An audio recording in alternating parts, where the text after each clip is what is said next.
नमस्कार, आप देख रहे हैं इंडिया टीवी। आपके साथ मैं हूं मीनाक्षी जोशी। दोपहर के 3 बजने का वक्त आ गया है। वक्त हो गया है राजधर्म का।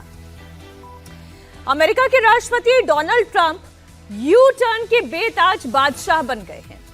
28 फरवरी को जब जंग शुरू हुई, उसके बाद से लेकर आज की तारीख तक जितने यू टर्न ट्रंप ने लिए हैं, उसके बाद उन्हें डोनाल्ड ट्रंप नहीं बल्कि डोनाल्ड यू टर्न ट्रंप कहना सही होगा।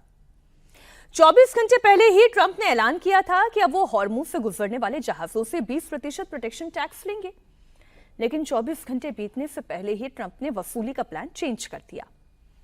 एमओयू में ऐसा क्या है जो ट्रंप को पलटने पर मजबूर कर रहा है? कानूनी और नैतिक तौर पर ट्रंप कहां फंस रहे हैं? संयुक्त राष्ट्र का अंतर्राष्ट्रीय समुद्री संगठन क्या कहता है? हम करेंगे इस पर चर्चा, लेकिन उससे पहले अभी मिडिल ईस्ट में क्या चल रहा है उसकी तस्वीर आपके सामने रख दूं। ये 4 तस्वीरें आपके सामने हैं। ईरान और अमेरिका के बीच युद्ध भीषण होता जा रहा है। अमेरिका ने 7 घंटे के अंदर अंदर ईरान के कई शहरों पर ताबड़तोड़ एयर स्ट्राइक की। अमेरिकी सेना ने ईरान पर 7 घंटे तक लगातार हमला किया। सिरिक, बुशहर, चाबहार, जास्क, कोनार्क, अबू मूसा समेत ईरान के कई शहर अमेरिकी हमले से दहल उठे हैं। अमेरिका के इस नए हमले में ईरानी सेना के 7 जवान मारे गए हैं, जबकि अब तक 30 से ज्यादा ईरानी नागरिकों की मौत हो चुकी है।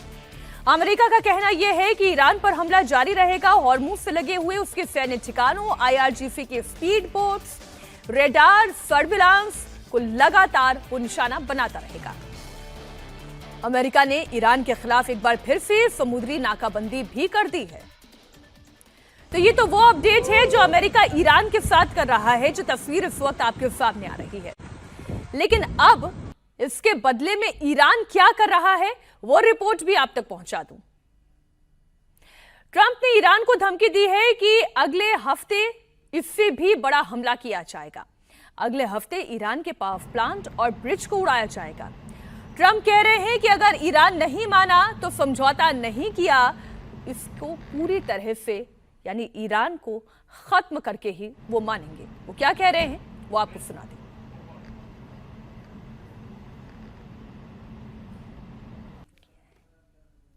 ये तस्वीर, next week it gets really bad for them because next week comes the power plants and bridge. वो ये साफ कह रहे हैं कि अगले हफ्ते से पावर प्लांट और ब्रिज अमेरिका के निशाने पर होंगे अगर ईरान नहीं माना। ट्रंप ईरान को धमका रहे हैं, लेकिन ईरान को इस धमकी का कोई फर्क पड़ नहीं रहा, कोई असर नहीं हो रहा, बल्कि उल्टा वो अमेरिका को दहला रहा है। अमेरिकी हमले के जवाब में मुफ्तबा की फौज भयंकर पलटवार कर रही है। ईरान ने बहरीन, कुवैत और जॉर्डन में जबरदस्त मिसाइल और ड्रोन से अटैक किया है। ईरानी हमले से इन देशों में अमेरिकी बेसिस को काफी नुकसान पहुंचा है। ईरान का दावा है कि उसने बहरीन में अमेरिकी कमांड सेंटर और फ्यूल टैंक तबाह कर दिया। कुवैत में उसके ड्रोन अटैक से अमेरिकी सैन्य गोदाम भी जलकर राख हो गया है। कुवैत में मीना अब्दुल्ला में बड़ा लॉजिस्टिक और सपोर्ट सेंटर है जो तबाह किया गया है। वहीं कुवैत में सैटेलाइट रेडार, पेट्रियट सिस्टम, हथियार गोदाम और मिसाइल लॉन्चर, ये सिस्टम भी तबाह किया गया है। यह आईआरजीसी का दावा है। तो बहरीन में अमेरिकी नेवी के 5th फ्लीट के कमांड सेंटर पर भी हमला हुआ है। तो ट्रंप का ये एक नया ऐलान है कि तेहरान को नक्शे से मिटा दिया जाएगा। अगर ये अल्टीमेटम ट्रंप की ओर से दे दिया गया है, तो फिर ट्रंप ये क्यों कह रहे हैं कि अभी बातचीत हो रही है? ट्रंप बड़ा इन्वेस्टमेंट करने जा रहे हैं, जिससे खाड़ी देशों को फायदा होने जा रहा है, जिससे स्थिरता आएगी, स्टेबिलिटी आएगी। आखिर डोनाल्ड ट्रंप करना क्या चाहते हैं? जो मेहमान हमारे साथ जुड़ चुके हैं, जरा उन्हें हमारे स्क्रीन पर लेकर आ जाए। हमारे साथ AK सिवाज जी जुड़ चुके हैं, बहुत स्वागत आपका। मिडिल ईस्ट में छिड़े हुए संग्राम की तस्वीर जो है वो लगातार हम दिखा रहे हैं और आगे भी दिखाते रहेंगे, लेकिन एक बड़ी जानकारी जो हम दर्शकों के सामने रख दें, खूनी संग्राम का असर दुनिया की तेल सप्लाई पर कैसे पड़ रहा है? आगे क्या होगा? ईरान इस पर कैसे डील करेगा? आर पार की लड़ाई में कैसे बात आगे तक बढ़ेगी? इस पर हमारे साथ defence expert major general AK Siwach तो जुड़ ही चुके हैं। साथ ही पाकिस्तान से हमारे साथ वरिष्ठ पत्रकार आरजू कासमी अब से थोड़ी देर में जुड़ेंगी। अमेरिका से हमारे साथ जियोपॉलिटिकल एनालिस्ट पूर्णिमा नाथ जुड़ने वाली हैं। ईरान से हमारे साथ सैयद आसिफ रिजवी जुड़ गए हैं। जापान से वरिष्ठ पत्रकार रोहन अग्रवाल भी हमारे साथ लाइव जुड़ चुके हैं। आप तीनों का बहुत स्वागत है और थोड़ी देर में जो मेहमान हमारे साथ जुड़ते जाएंगे उनसे चर्चा को हम आगे बढ़ाते जाएंगे। एग्जैक्टली सिवाच सर, ये हो क्या रहा है? डोनाल्ड ट्रंप चाहते क्या हैं? वो नेगोशिएशन चाहते हैं, चर्चा चाहते हैं, शांति चाहते हैं, स्थिरता चाहते हैं, या एक जंग चाहते हैं? और जंग का क्या एक नया चैप्टर खुल चुका है? देखो मीनाक्षी, जंग तो नहीं चाहते डोनाल्ड ट्रंप, क्योंकि जंग तो उनके पक्ष में है ही नहीं। पब्लिक ओपिनियन अमेरिका में आज की तारीख में जंग के बिल्कुल विरुद्ध है। और यही नहीं, अप्रूवल रेटिंग जो डोनाल्ड ट्रंप की गिर रही है, लोएस्ट है आज मिड टर्म इलेक्शन नवंबर में। उनके अंदर अगर आप देखें, टूरिज्म का सीजन चल गया है वहां पर, क्योंकि वहाँ छुट्टियां हैं। अगर इन्फ्लेशन बढ़ता है, वहां पर तेल के रेट्स बढ़ते हैं, तो वो रिपब्लिकन के अगेंस्ट जाएगा। वो लड़ाई नहीं चाहते। मगर दुख की बात है कि सिचुएशन ऐसी हो गई, दोनों तरफ से हमले हो रहे हैं। और ये लगता है कि एक एस्केलेशन लैडर जिसको बोलते हैं, उसके ऊपर ये जो पलट वार और वार जो है वो बढ़ते जा रहे हैं। और ये एस्केलेट इतना हो सकता है कि स्पाइरल आउट ऑफ कंट्रोल होने के चांसेस अब ज्यादा नजर आ रहे हैं। क्या अमेरिका लड़ाई चाहता है दोबारा शुरू हो? मुझे लगता नहीं कि अमेरिका बिल्कुल चाहेगा। क्या ईरान चाहेगा कि ये लड़ाई दोबारा स्टार्ट हो? बिल्कुल नहीं, क्योंकि ईरान की खुद की इकोनॉमी इतनी अच्छी नहीं है। ईरान को MOU में सब कुछ मिला था। उसको जो 3 मेन मुद्दे मिले थे, अगर आप देखें कि पहली बात तो उसके सारे सैंक्शन हट रहे थे, ऑयल वो बेच पाते। उसके बाद जो एसेट्स फ्रीज हो रखे थे वो धीरे धीरे रिलीज होते। और तीसरा, $300 बिलियन जो है उनको मिल रहा था एक प्रकार रिकंस्ट्रक्शन और रिहेबिलिटेशन के। तो मुझे लगता है जो MOU था, इस पर कोई शक ही नहीं, वो ईरान के पक्ष में था। मगर ये दुख की बात है कि ईरान ने कुछ हमला किया शिप्स पे, उसके बाद ये टिट फॉर टैट चल पड़ा है। और अब दोनों तरफ से हमले हो रहे हैं। अमेरिका जो पोर्ट्स है जहां जी। पर इंटरफेयर कर सकता है ईरान स्टेट ऑफ हॉर्मुज में, क्योंकि अभी स्टेट ऑफ हॉर्मुज ब्लॉक है पूरा। उसके अंदर से जो 130 से ज्यादा शिप जाती थी, आज की तारीख में ऑलमोस्ट 2-3 शिप के अलावा जा नहीं पा रहे। इसको जो उल्टा पलट वार किया है अमेरिका ने, उसने नेवल ब्लॉकेड लगा दिया है। और उससे कि जो ईरान के मैं पोर्ट्स एक से मिसाल कोई भी दर्शकों सामान के जा सामने रखती हूँ। ईरान और अमेरिका के चक्कर में किस तरीके से पूरी दुनिया परेशान हो गई और कैसे भारत को भी इसका दंश झेलना पड़ रहा है, उसका एक बहुत बड़ा उदाहरण मैं आपके सामने रखने जा रही हूँ, दर्शकों के सामने रखने जा रही हूँ। क्रूड ऑयल की कीमत एक बार फिर से $100 प्रति बैरल की तरफ बढ़ रही है। हॉर्मुज में सैकड़ों ऑयल टैंकर इस वक्त फंसे हुए हैं। ईरान की तरफ से हॉर्मुज से गुजरने वाले जहाजों पर लगातार अटैक हो रहा है। यहां तक कि 3 शिप पर मिसाइलें दागी गई हैं। स्टेट ऑफ हॉर्मुज से गुजर रहे हैं कमर्शियल शिप पर ईरान ने हमला किया। और ईरान के इस हमले का नतीजा क्या निकला? उसमें एक भारतीय नागरिक की जान चली गई जो उस कमर्शियल वेसल पर सवार थे। इस मामले में भारत ने ईरान के डेप्यूटी चीफ ऑफ मिशन को तलब करके शिप्स पर कड़े अटैक की निंदा की है। इस पर भारत की ओर से जो बयान दिया गया है, रणधीर जायसवाल का बयान एक बार हम दर्शकों के सामने रखते हैं।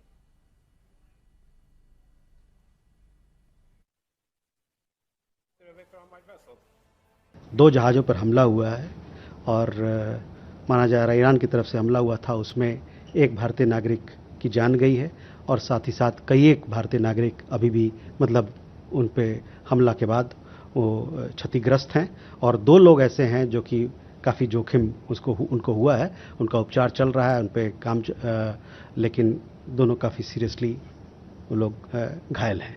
तो हम लोगों ने अपना विरोध उनको किया कि ये सब बंद होना चाहिए हमला। और इसमें हमारे खासकर जो कमर्शियल शिपिंग है, जिसका जो एक अंतर्राष्ट्रीय कानून के तहत इसका संचालन होता है, उसमें कोई किसी प्रकार की बाधा नहीं आना चाहिए। अब ये बताया आसिफ रिजवी जी कि खामखा जो भारतीय मारा गया है, जो वेसल वहां से निकल रहा था, ईरान को तो बल्कि उन्हें प्रोटेक्शन देना चाहिए था। आप अगर अमेरिका के प्रोटेक्शन मनी के खिलाफ हैं, अमेरिका की नीति के खिलाफ हैं, तो ईरान को तो ऐसे जहाजों को प्रोटेक्शन देने की आवश्यकता थी जो वहां से कमर्शियल व्हीकल्स अपने लेकर जा रहे हैं, शिप्स लेकर जा रहे हैं। जी बहुत शुक्रिया मीनाक्षी जी, आपने जोड़ा।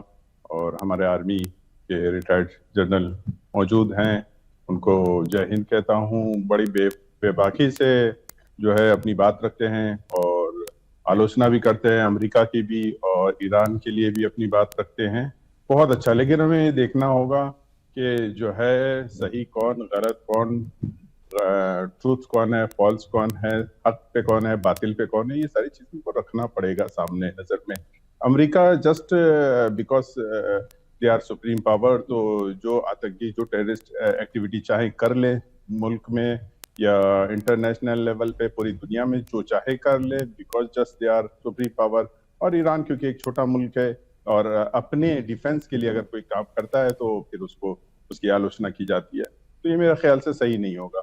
दूसरी चीज, जो सवाल आपने पूछा, बिल्कुल ऐसा ही है वैसे जी, बिल्कुल ईरान जो है कभी मैं 20 साल 22 साल यहाँ हूँ, कभी मैंने नहीं देखा कि इस तरह से कोई अटैक किया हो किसी वेसल्स पे, या सुनने में नहीं आया। कोई हादसा होता है तो बल्कि ईरान बचाता है, पहली फुर्सत में कोशिश करता है कि उनको बचाए, उनको निजात दे। बहुत सी ऐसी रिपोर्ट्स मेरे सामने थी।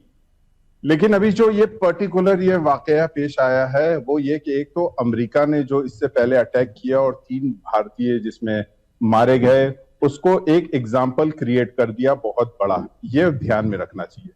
सेकेंड थिंग, जो आपने कहा कि प्रोटेक्शन मिलना चाहिए, बिल्कुल प्रोटेक्शन भी मिलता, चाय पानी भी उनको पहुंचता, लेकिन वो अगर ईरानी पैसे से आते तो, ईरान जो उनको वे दे रहा था अगर वहां से आते तो, लेकिन वो जो है वो वेसल, क्योंकि इंडियन वेसल, पहली बात तो ये मैं बता दूं, इंडियन वेसल नहीं था ना, वो तो दूसरे फ्लैग पे था। लेकिन अगर मान भी ले दूसरे कंट्री का था, लेकिन उस पर एक भारतीय नागरिक भी सवार था। जी, मैं यही डिफाइन कर रहा हूं, मैं यही बताना चाहता हूं कि देखिए, जो ओनर्स होते हैं वो इस वक्त सख्ती से प्रेशराइज्ड हो रहे हैं कि आप जो है इस वे से जाइए। जैसा कि आपने कहा और सर ने भी बताया कि ये जो है ईरान के फेवर में था, पूरा एमओयू ईरान के फेवर में था और अमेरिका के खिलाफ था। अमेरिका की नीयत नहीं सही थी, पहले से खराब करने की थी। अब जो है इसने क्या किया, देखा कि 20 दिन तो हो गए और बहुत अच्छे से आप अगर जो है ट्रैकर देखें तो 40% जो है वेसल्स आने जाने लगी थी अपने नॉर्मल वे पे। अब क्या हुआ, इनको खलने लगा और इन्होंने कहा कि अब ये नया रास्ता, भाई ऐसे तो नहीं चलेगा, ऐसे देखते देखते 60 दिन खत्म हो जाएगा और फिर वही प्रॉब्लम में हो जाएगी, ये नॉर्मल वे पे आ जाएगा। इन्होंने क्या किया, ओनर्स को प्रेशराइज किया कि भाई आप जो है इस वजह से नया रूट निकालिए और ओमान से जाइए। ये प्रोवोक करना, ईरान ने उसको रिटेलिएट किया। ईरान ने कहा देखो, जब एमओयू पे साइन किया गया है और ये कहा गया है कि आप जो है पैसेज हम देंगे तो जाएगा। अभी मैं एक काम करती हूँ, इसको और थोड़ा क्लैरिफाई कर देती हूँ। जो मोहम्मद बगैर गालिबफ का पोस्ट है उससे ये बात और ज्यादा स्पष्ट हो जाएगी। रोहन अग्रवाल जी जापान से हमारे साथ जुड़े हुए हैं। जो मोहम्मद बगैर गालिबफ कह रहे हैं और वो एमओयू का ही, इसी मेमोरेंडम ऑफ अंडरस्टैंडिंग का पॉइंट नंबर 5 कोट करते हुए कह रहे हैं कि upon the signing of this MOU, the Islamic Republic of Iran will make arrangements using its best effort for the safe passage of commercial vessels with no charge for 60 days only. यानी कि Persian gulf और सी of Oman से गुजरने वाले, जाने वाले भी और आने वाले जितने भी कमर्शियल वेसल्स हैं उन्हें सुरक्षा देने का काम ईरान करेगा और 60 दिन तक इसके लिए वो कोई चार्ज वसूल नहीं करेगा। अब 60 दिन के बाद वो क्या करेगा नहीं करेगा वो आगे की बात है। पहले तो मेमोरेंडम ऑफ अंडरस्टैंडिंग पर ही यह सवालिया निशान है कि अमेरिका इस मेमोरेंडम ऑफ अंडरस्टैंडिंग को मान रहा है या नहीं मान रहा है, क्योंकि गालिबफ तो ये कह रहे हैं कि the era of one sided deal is over, we told you keep your word और pay the price, reality is knocking. वो ये कह रहे हैं कि जो सच है वो दरवाजा खटखटा रहा है, आप इसे मान लीजिए। तो ये एमओयू का स्टेटस क्या है, हॉर्मूज का स्टेटस क्या है? एमओयू का अगर वो कोट कर रहे हैं तो सबसे हसीन बात तो यह है कि इस जो डील अच्छी खासी चल रही थी या जिस भी रूप में चल रही थी उसको जो तोड़ा गया है वो तो ईरान की तरफ से तोड़ा गया है। जो 3 कार्गो शिप पे पहले ईरान ने हमला किया और फिर उसके बाद अमेरिका की तरफ से जवाबी कार्रवाई हुई, तो ये जो 3 कार्गो शिप पे जिसपे ईरान ने हमला किया वो ईरान ने अपने कौन से डिफेंस के लिए किया, या क्या ये एमओयू के अगेंस्ट नहीं था? स्पेशली जैसा डिफेंस एक्सपर्ट भी कह रहे थे कि एमओयू जो था लगभग सभी ये मान रहे थे कि इट्स मोर प्रो ईरानियन। तो प्रो ईरानियन एमओयू होने के बाद भी ईरान की तरफ से ही एमओयू को न मानते हुए, उसका उल्लंघन करते हुए कार्गो शिप पर अटैक किया, ये बात किसी के भी समझ से परे है। मुझे नहीं लगता कि इसको ईरान या ईरान को चाहने वाले किसी भी रूप में जस्टिफाई कर सकते हैं। मैं अमेरिका की तरफदारी नहीं कर रहा हूं, लेकिन अभी तक ये जो खासकर जो 3 कार्गो शिप पे पहले ईरान की तरफ से जो हमला हुआ ये बिल्कुल भी समझ से परे है। मुझे नहीं लगता कि इसमें किसी प्रकार से ईरान का कोई भला है। या अगर ईरान में कोई एक प्रॉपर अगर गवर्निंग स्ट्रक्चर होता तो मुझे नहीं लगता कि वो हमला होता, क्योंकि ईरान में अंदर ही इतनी समस्या है, उथल पुथल है। आईआरजीसी अपनी अलग बात करता है, वहां की जो भी तथाकथित सरकार है उनका एक अपना अलग कहना पड़ता है। तो कहीं ना कहीं यहाँ ईरान अपने आपस में ही उलझा हुआ है, और जी उस चक्कर में ईरान ने एक ऐसा कदम उठा दिया कि जिससे पूरी दुनिया जो है अब उसके झुलसने वाली है। बिल्कुल ठीक आप बात कह रहे हैं, इस बात से मैं भी सहमत हूं। और इसमें लेकिन मैं केवल ईरान को नहीं बल्कि अमेरिका को भी एक पक्ष के तौर पर देख रही हूं, क्योंकि दो ही देश हैं जिनके बीच में ये नेगोशिएशन चल रहा है। और एक तरफ डोनाल्ड ट्रंप ये कहते हैं कि 20% टैरिफ लगाएंगे, 24 घंटे के अंदर ही वो पलट जाते हैं। तो पूर्णिमा नाथ जी, वो तो बोलते हैं और 24 घंटे के अंदर वो पलट गए। अब वो पहले उन्होंने बोला क्यों, और बोला तो फिर वो पलटे क्यों?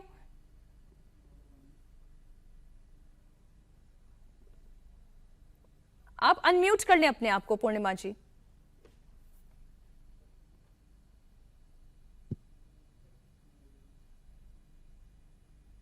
हम अभी भी आपको नहीं सुन पा रहे हैं।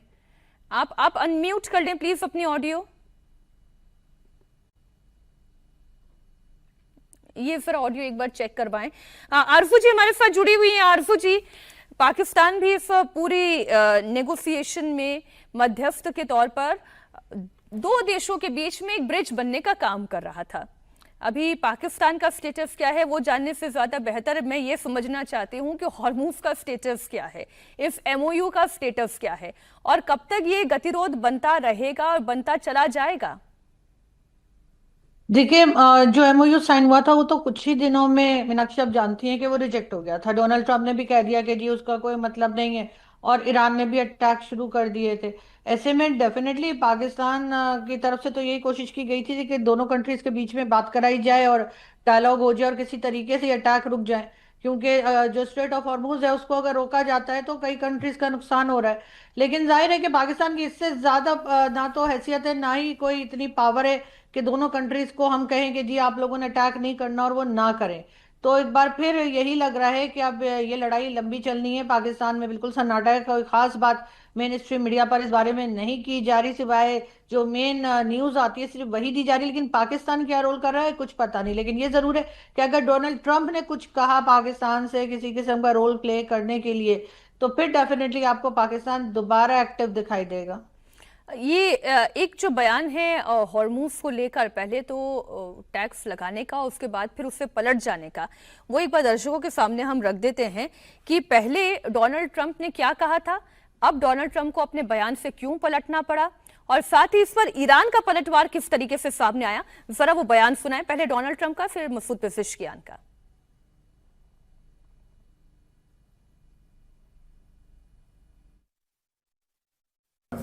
Saudi Arabia, UAE, Qatar, Bahrain, and Kuwait, primarily, and then others. I spoke to all of them, and they would love to invest more money in the United States at record amounts, and that would be very acceptable. And this way, there's no fee. I don't like the concept of a fee, but at the same time, it's not fair that we're protecting this strait for the entire world, for China and everyone. I don't mind protecting it for China. I don't mind protecting it for anybody, but it's unfair that we're not in somehow compensated. अब इस पे Masood Pezeshkian क्या कह रहे हैं वो भी आपको बता दें। हॉर्मूज को लेकर जो ट्रंप दावे कर रहे हैं और जो धमकी दे रहे हैं, ईरान के राष्ट्रपति मसूद पेज़ेश्कियान ने कहा कि ट्रंप बदजुबानी करते हैं। ईरान की एक इंच की रक्षा करने की जिम्मेदारी ईरानियों की है। आप सुनिए मसूद पेज़ेश्कियान का ये बयान भी।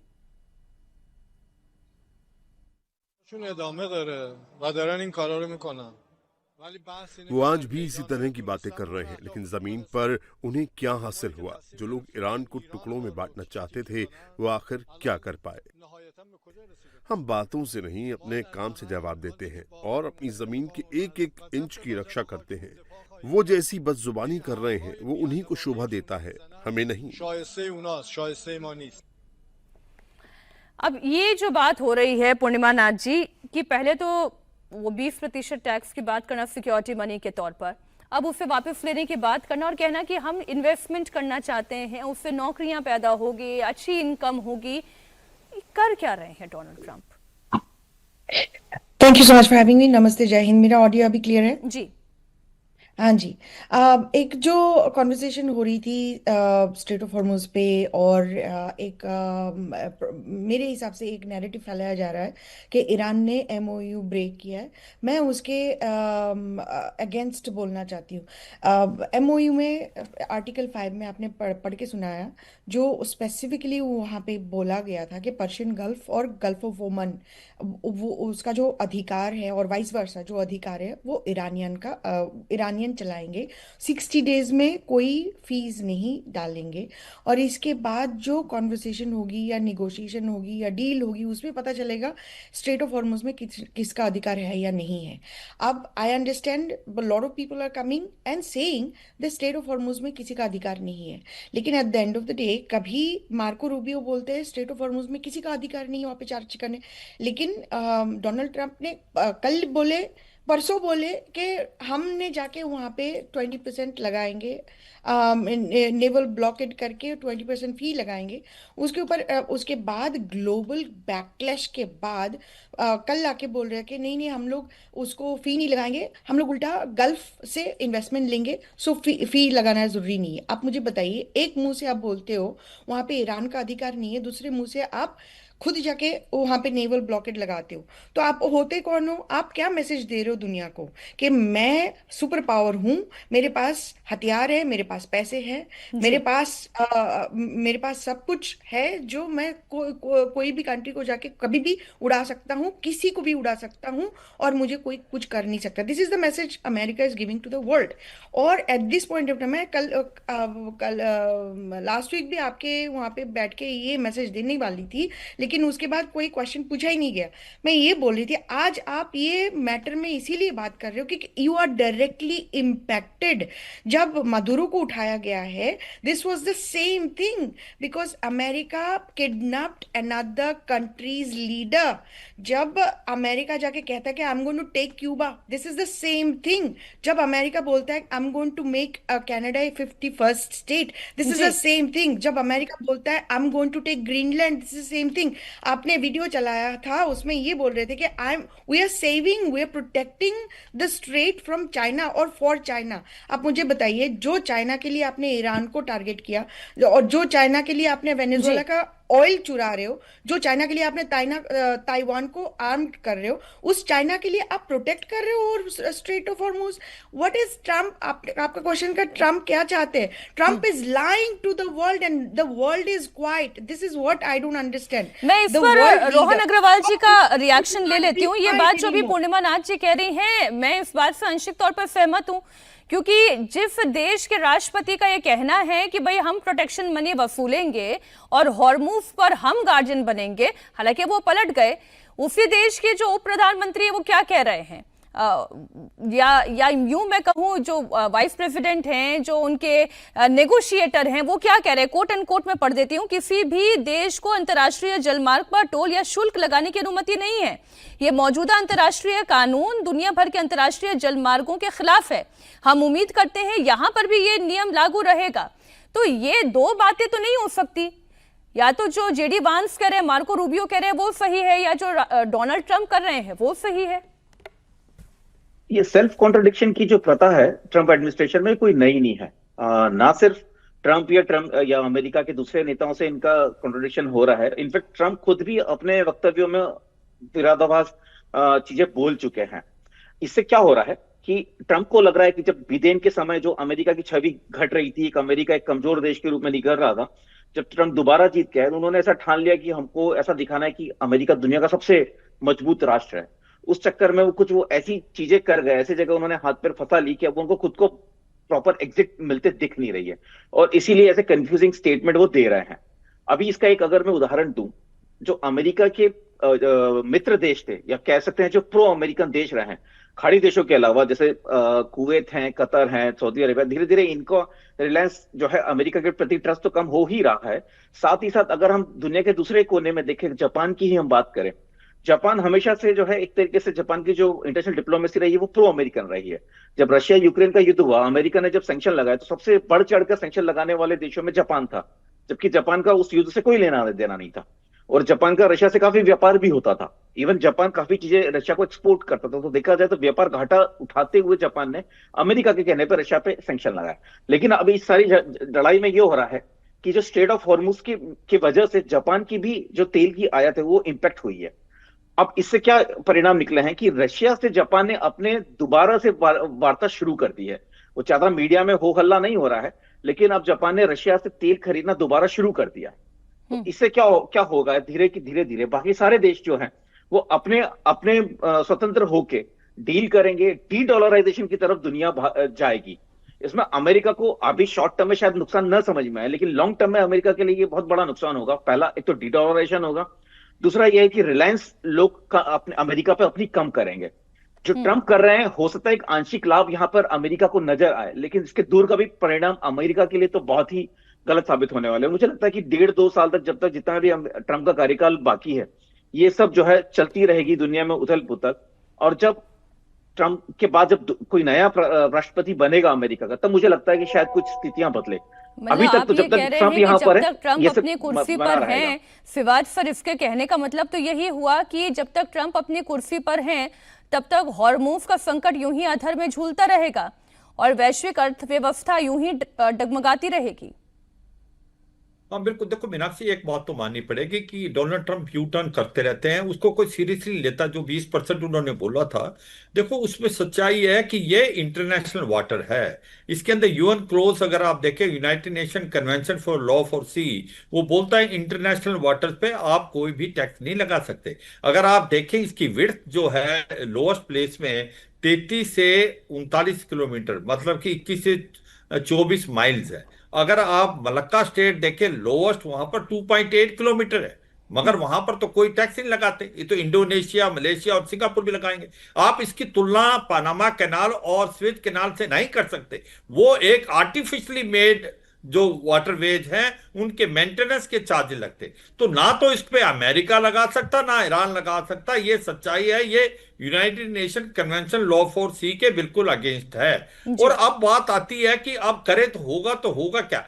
ये सच्चाई है कि अब जो लड़ाई स्टार्ट हुई थी किसी और चीज के लिए कि रिजीम चेंज होगा, या इनके जो ईरान के न्यूक्लियर हथियार या मिसाइल या उनकी प्रॉक्सी, वो सब भूल गए हैं और एक ही चीज पे लड़ाई चल रही है। या सेंटर ऑफ ग्रेविटी जो है वो अब स्टेट ऑफ हॉर्मुज पे आ गया है। और अगर ये स्टेट ऑफ हॉर्मुज पे आ गया है तो इसका खुलना बहुत जरूरी है वर्ल्ड की इकोनॉमी के लिए। अगर आप देखें हुआ क्या है, ये सच्चाई है कि ये लड़ाई जो राउंड 2 स्टार्ट हुआ है, ये कहीं ना कहीं ईरान से गलती हुई है। उसने जब 3 कमर्शियल शिप पे हमला किया, तब से ये पलटवार किया अमेरिका ने, और फिर वार और पलटवार का जो चला है। ये एक बात माननी पड़ेगी। अगर ये लड़ाई आरजू जी को थोड़ा इन्वॉल्व कर लेती हूँ।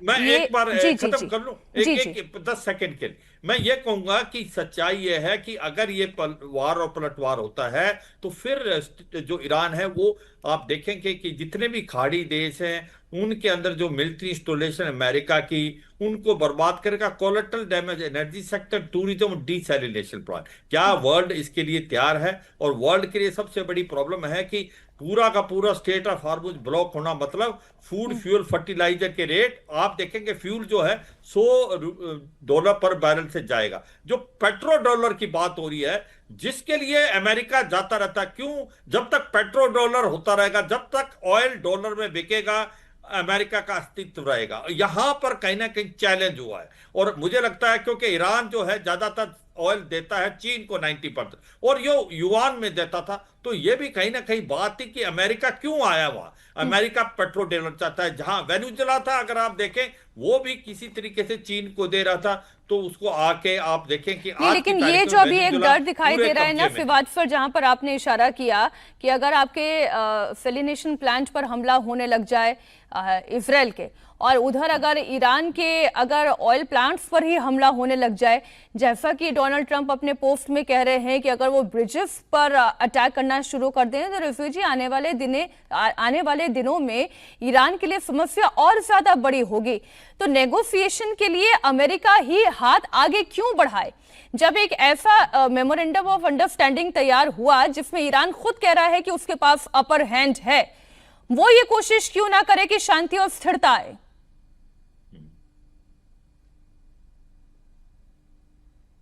जी, आवाज आवाज आ रही है मेरी? हाँ जी। जी देखिए, ईरान अमेरिका से लड़ने नहीं गया था, अमेरिका ईरान से लड़ने आया है इस रीजन में। ईरान ने किसी रीजन को डिस्टर्ब नहीं किया। ये स्ट्रेट ऑफ हॉर्मुज क्योंकि ईरान के रीजन में है, या तो आप स्ट्रेट ऑफ हॉर्मुज को कहीं और सेटल कर दें या ईरान को कहीं और सेटल कर दें, तब तो आपकी बात सही थी। लेकिन क्योंकि ये रीजन में है और दोनों एक दूसरे से वाबस्ता हैं, तो इसको अलग नहीं किया जा सकता है। दूसरी चीज जो आप प्लांट के बारे में जो बता रही थी, बिल्कुल ऐसा ही है। अमेरिका चाहता ही यही है ना। देखिए, उधर से नाटो फुल सपोर्ट यूक्रेन को कर रहा है और किस तरह से रिफाइनरीज तबाह हो रही है रशिया की। और आपको ये न्यूज मिली होगी, कल जो है यहाँ पे इन्होंने किश्म के वाटर प्यूरिफायर स्टेशन पे भी हमला किया है और बहुत बड़ा हमला किया। ये लड़ाई जो है गलत वे पे जाते दिखाई दे रही है। अगर कल मैं रात में एक प्रोटेस्ट निकला था, एक रैली निकली थी अमेरिका के अगेंस्ट, और जिसमें कहा जा रहा था कि हमारे जो है 30 सिविलियंस पिछले 3 दिन में 30 सिविलियंस मारे गए।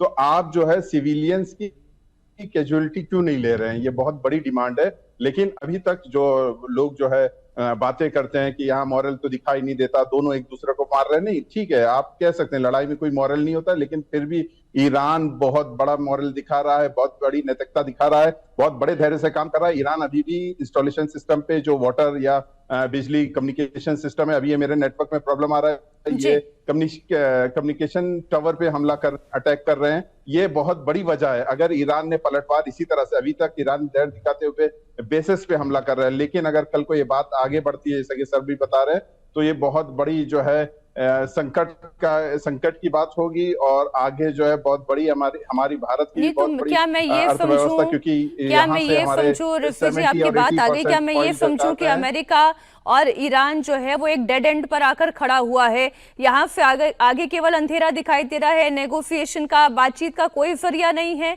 इस जंग को आप दोनों एस्केलेट करना चाह रहे हैं?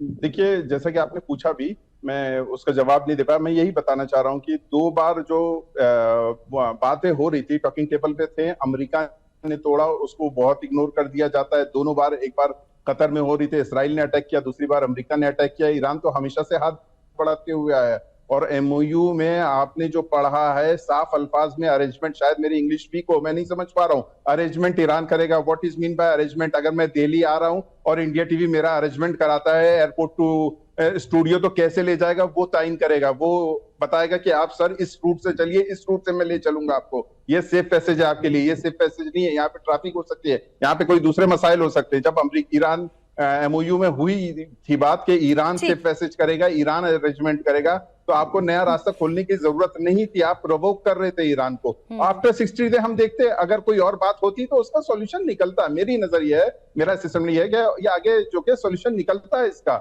लेकिन उनकी नीयत सही नहीं थी। जैसा कि सर ने भी बताया, वो सब फेवर में थे ईरान के, उनको बहुत बड़ा झटका लग रहा था। और अंदरूनी भी, जैसे पूर्णिमा मैम बताएंगे कि वहां पे अंदरूनी भी अमेरिका में बहुत बड़ा जो है वो तो हम जान ही रहे हैं कि पॉपुलैरिटी का ग्राफ डोनाल्ड ट्रंप का गिर रहा है। उनके अपने मादा सपोर्टर उनके खिलाफ आकर खड़े हो गए हैं।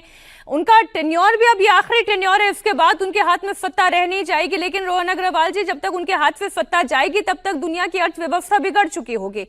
अब ट्रंप जीतने वाले हैं इस जंग का राउंड 2 या ईरान जीतने वाला है? ये इसका कोई मुझे रास्ता अभी दिखाई नहीं दे रहा है। आप लोग विशेषज्ञ हैं, आप बताएं कि कोई रास्ता है? जी, जंग में कोई विजेता नहीं होता। नुकसान अमेरिका का हो रहा है, होगा आगे भी, ईरान का भी हो रहा है नुकसान। ये बात एक विवाद का विषय हो सकता है कि किसका नुकसान अधिक है, किसका नुकसान कम है। और सबसे दुख की बात यह है कि जो 2 देश लड़ रहे हैं उससे ज्यादा नुकसान बाकी अन्य देशों का हो रहा है या बाकी अन्य दुनिया का हो रहा है। और कहीं ना कहीं ये एक ईगो क्लैश बन के रह गया है। ईरान की जहां तक बात करें तो जरूरत है कि ईरान अब यूनाइट हो, वहां पे ऐसे अलग अलग जो है ना मल्टीपल पावर सेंटर ना हो, एक सिंगल पावर सेंटर हो, ताकि समझ में आए कि ईरान का एक्चुअल वॉइस ऑफ ओपिनियन क्या है। वहीं जहां अमेरिका की बात है, अमेरिका में ये अब मुझे लगता है कि पीपल्स वॉइस जो है वो निकल के आना चाहिए, ताकि अमेरिकन जो वोटर्स हैं, जो सिविलियंस हैं, वो अपनी लीडरशिप को एक तरीके से प्रेशराइज करें to take the right decision, which is not just good for the US but should be the good for the world peace. और उसी के साथ में जो अमेरिका के अलाइज है, जिनका अमेरिका के साथ बिजनेस है, ऐसा नहीं है कि अमेरिका इंडिपेंडेंटली पूरी दुनिया में रह सकता है। अमेरिका भी कई देशों से जरूरत का सामान खरीदता है। अभी कुछ दिन पहले की ही बात है, ट्रंप जो है अपने पूरे दल बल के साथ चाइना गए थे, जिसमें एलन मस्क भी थे। वो कुछ ना कुछ डील के लिए गए थे, लेकिन शायद चाइना ने उनको कुछ ज्यादा भाव नहीं दिया। तो ऐसे बहुत सारे देश हैं जहां से अमेरिका को भी काम पड़ता है, और अगर महंगाई बढ़ेगी तो अल्टीमेटली अमेरिका में भी इसके परिणाम होंगे। और मुझे लगता है कि ये चीजें चलती रहेगी, बीच में लड़ाई बढ़ेगी, फिर उसके बाद वापस धीमी होगी, फिर हो सकता है बीच में एक आध बार फिर कोई कहीं से कोई रॉकेट मार दे, मिसाइल मार दे। ये सब जो है उथल पुथल मुझे लगता है 1.5-2 साल तक बनी रहेगी। बहुत शुक्रिया आपका रिजवी जी, अग्रवाल जी, पूर्णिमा नाथ जी। ये अब कौन जीतेगा कौन हारेगा, ये बात तो तय है कि हार जो है वो मानवता की हो रही है और वैश्विक अर्थव्यवस्था डगमगा रही है, और ये तब तक होता रहेगा जब तक कि अंदर से आवाज नहीं उठकर आती, चाहे वो ईरान हो या फिर वो अमेरिका हो। ठीक उसी तरीके से जैसे पाकिस्तान में पीओजेके से इस वक्त वहां की आवाम आवाज उठा रही है।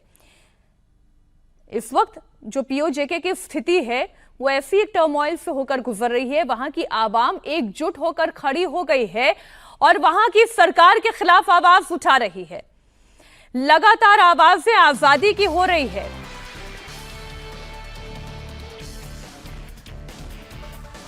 मुजफ्फराबाद मार्च में हजारों की संख्या में लोग शामिल हो रहे हैं।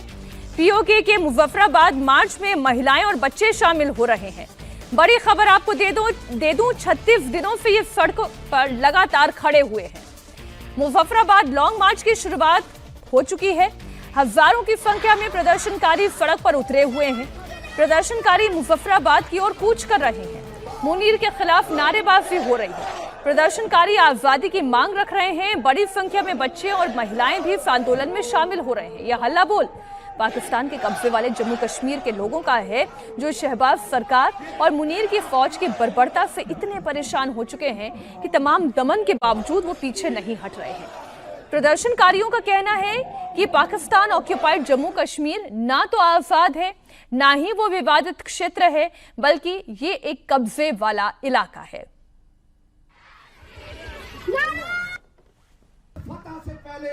फतह से पहले हम सारे मारे जाएं।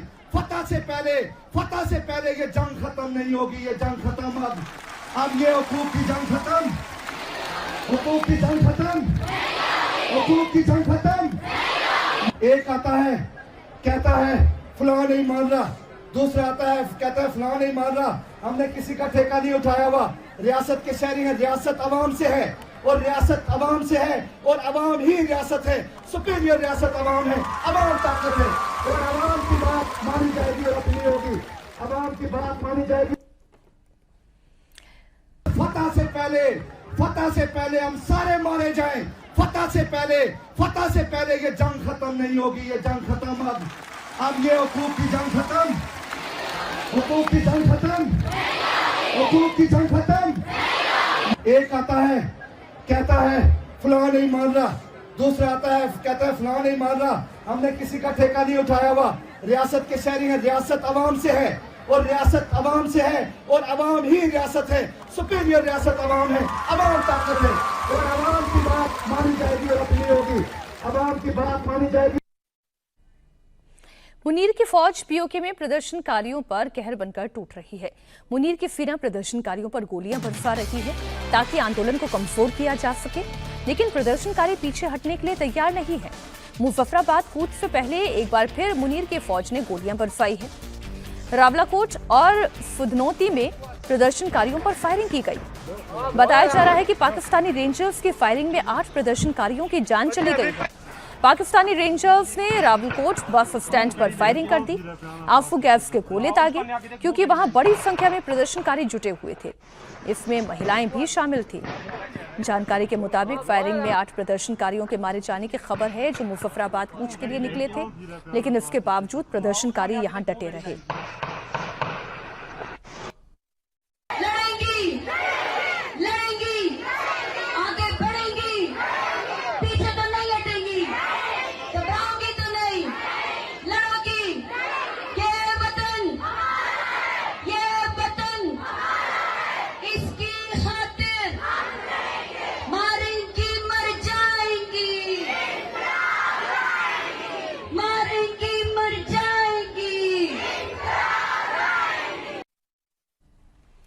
पीओके में पिछले 36 दिनों से लोग सड़क पर हैं। शहबाज मुनीर को खुली चुनौती दे रहे हैं।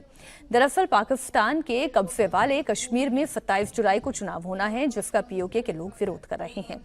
पीओके में विधानसभा के कुल 53 सीटें हैं। इसमें 12 सीटें उन कश्मीरी शरणार्थियों के लिए आरक्षित हैं जो पीओके में नहीं है, बल्कि पाकिस्तान के अन्य शहर जैसे लाहौर, कराची, रावलपिंडी में रहते हैं। प्रदर्शनकारियों का कहना है कि इन लोगों के दम पर इस्लामाबाद की सरकार पीओके में कठपुतली सरकार थोप देती है जो उन्हें मंजूर नहीं है। 78 साल जैसा कि ये चूरन बेचा गया कि हम श्रीनगर को आजाद करवाएंगे। पुत्र है चूरन पुराना हो गया। उन चूरन तो सारा कश्मीरी ऐसा कोई चूरन ना ले लगे। असा की तुसा है असा कश्मीर आजाद कर असा 78 साल श्रीनगर दी ट्रक्कां दी पत्ती मगर लाई रखा। आटा मंगया ता कोली, बिजली मंगी ता कोली, पानी मंगया ता कोली, हुक्मरानी मंगी ता कोली, लेकिन उन कोली खाली खान न लगे। उन आदि कोली एगो पुत्र सिर दर्द गोली नहीं है जी बार बार सही खा क्या गोली नहीं आंख भी कोनी होनी। पीओके से ये तस्वीर सामने आ रही है जहां पर 80 से ज्यादा प्रदर्शनकारी मारे जा चुके हैं। जेएएसी में सैकड़ों नेताओं और कार्यकर्ताओं को गिरफ्तार किया जा चुका है। इंटरनेट सेवा पूरी तरह से ठप है। मोबाइल नेटवर्क बंद कर दिया गया है। बिजली और आटा मांगने पर सामने से गोलियां दागी जा रही हैं। लोगों को कत्ल किया जा रहा है। उसके बावजूद लोगों का जोश आप देखिए कि छोटे छोटे बच्चे भी इस वक्त इस प्रदर्शन का हिस्सा बन गए हैं।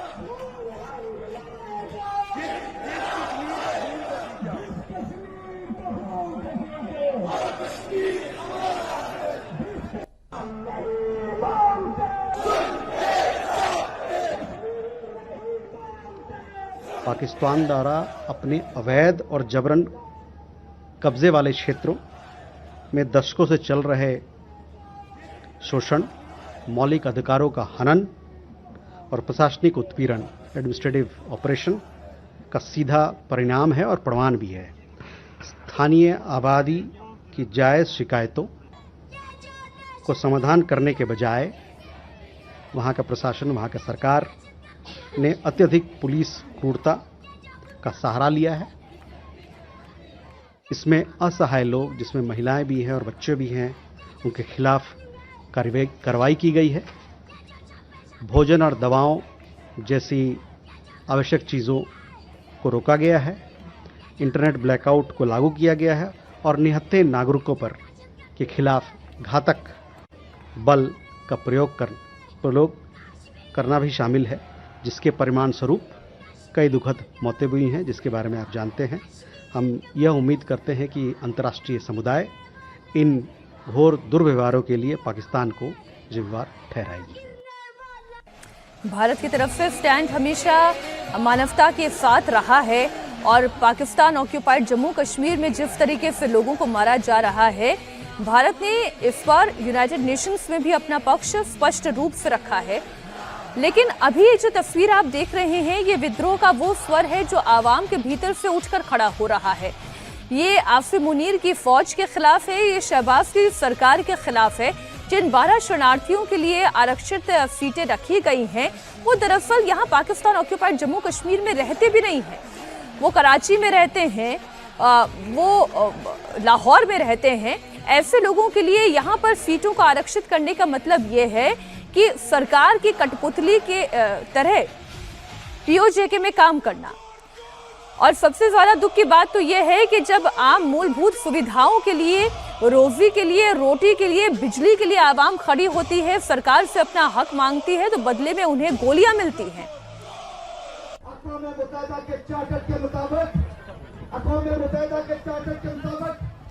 ये इस पर क़यादतें मौजूद हैं और उन क़यादतों की मौजूदगी में ये एक डिस्प्यूटेड टेरिटरी है, ये एक मुतनाज़ा इलाका है। लेकिन ये मुतनाज़ा नहीं है, ये मकबूजा इलाका है। ये मकबूजा इलाका, इस पर कब्जा है, इस पर चोरी करता है। ये एक मुतनाज़ा इलाका है।